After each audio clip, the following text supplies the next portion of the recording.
Hello and welcome to our evening news roundup for tonight.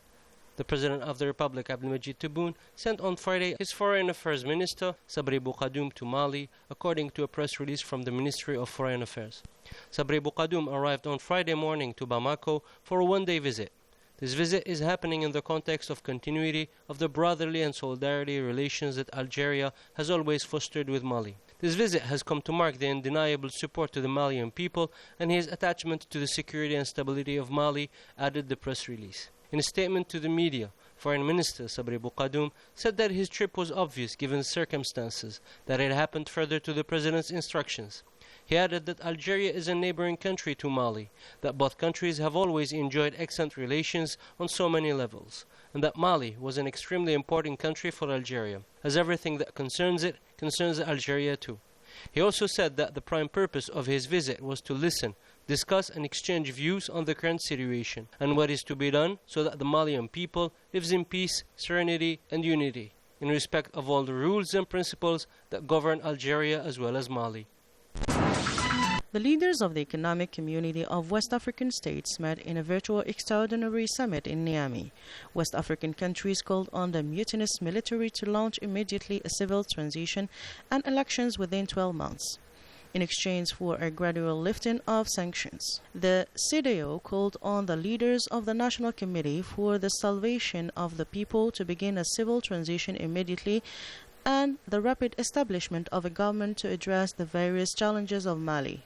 As a reminder on the eve of this extraordinary summit to decide on the maintenance or strengthening of sanctions, a document was published in the online edition of the official Gazette.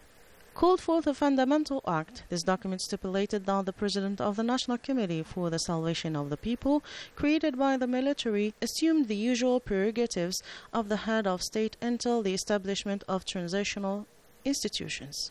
Following the military takeover, who forced President Ibrahim Boubacar Keïta to resign 10 days ago, sanctions on the closure of the borders of the organization's member states with the country and the halt of financial and trade flows, except for necessities or products to fight against the COVID-19 pandemic, were decided by the CEDEAO.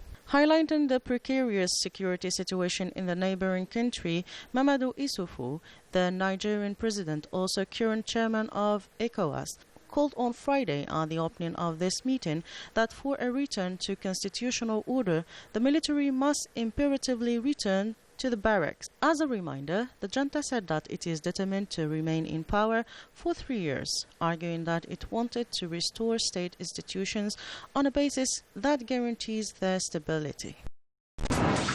The UN Secretary General Antonio Guterres reaffirmed in a recent report that the Western Sahara issue is still on the table of the UN General Assembly as a decolonization issue. In this context, he explained that the Security Council has continued to consider the SG's report and adopted resolutions on the situation in Western Sahara, a non-self-governed territory occupied militarily by Morocco for more than 40 years. Recalling that the Security Council called on the parties to the conflict, the Polisario Front and the Kingdom of Morocco, to resume negotiations under the auspices of the Secretary General, without preconditions, with a view to achieving a just, lasting and mutually acceptable political solution that guarantees the Sahrawi people the right to self-determination.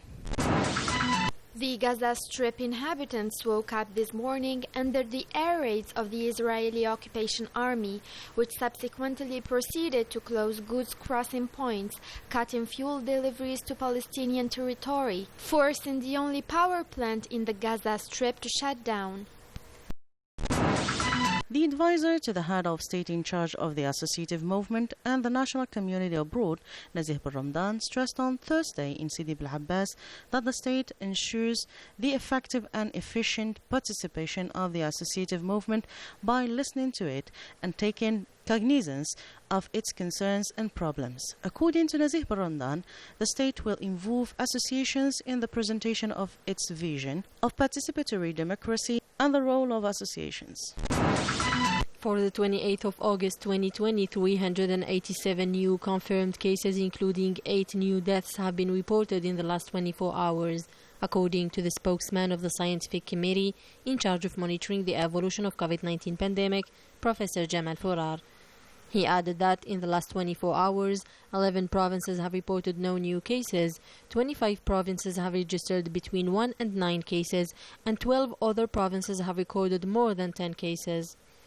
279 patients have recovered, which brings up the total number of cured patients to 13,436, while 31 are in intensive care. To conclude, Professor Jamal Fouras stressed the necessity to remain vigilant and to observe healthy measures and the mandatory wearing of face masks. Ashura refers to the 10th day of the month of Muharram, the first month of the Islamic calendar. This day refers to many important moments in the history of the Islamic nation. Every year, as usual, Algerians celebrate Ashura, a celebration that occupies a special place among religious holidays, synonymous with sharing and reuniting around dishes prepared for this occasion. This year, it will coincide with the holiday period, which is an opportunity to celebrate the event with the family. And that's it for our news roundup. Thanks for joining us. Good night.